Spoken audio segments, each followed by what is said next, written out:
ప్రస్తుతం మెగాస్టార్ చిరంజీవి తన కెరియర్లో ప్రతిష్టాత్మక 158వ చిత్రాన్ని బ్లాక్ బస్టర్ డైరెక్టర్ భావి దర్శకత్వంలో చేస్తున్న సంగతి తెలిసిందే. భారీ అంచనాలతో అనౌన్స్ అయిన ఈ చిత్రం ఇటీవల జరిగిన గ్రాండ్ లాంచ్ ఈవెంట్తోనే మంచి హైప్ ను సొంతం చేసుకుంది.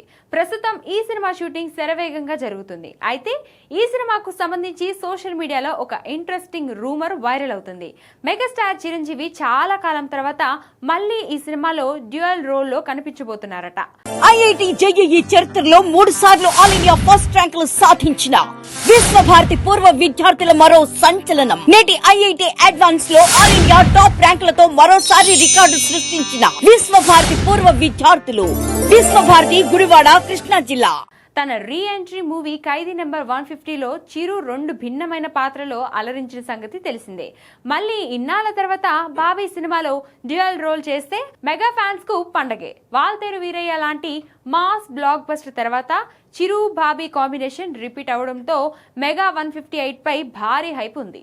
ఇప్పుడు ఈ డ్యూయల్ రోల్ వార్త సినిమాపై అంచనాలు ఆకాశాన్ని తాకేలా చేస్తుంది. అయితే ఈ విషయంలో క్లారిటీ రావాలంటే కొన్ని రోజులు వెయిట్ చేయాల్సిందే. ఇక అత్యంత భారీ బడ్జెట్ తో తెరకెక్కుతున్న ఈ ప్రాజెక్ట్ ను ప్రముఖ నిర్మాణ సంస్థ కేవిఎన్ ప్రొడక్షన్స్ నిర్మిస్తుంది. ఎస్ఎస్ థమన్ సంగీతం అందిస్తుండటంతో సాంగ్స్ మరియు బ్యాక్గ్రౌండ్ స్కోర్ విషయంలో ఫ్యాన్స్ భారీ ఆశలు పెట్టుకున్నారు. కూతురు సెంటిమెంట్ తో తెరకెక్కుతున్న ఈ సినిమాలో చిరు కూతురుగా అనస్వర రాజన్ నటిస్తుంది. చిరు సరసన ప్రియమణి నటిస్తున్నట్లు టాక్. మరి మెగా 158 ఎలా ఉంటుందో చూడాలి.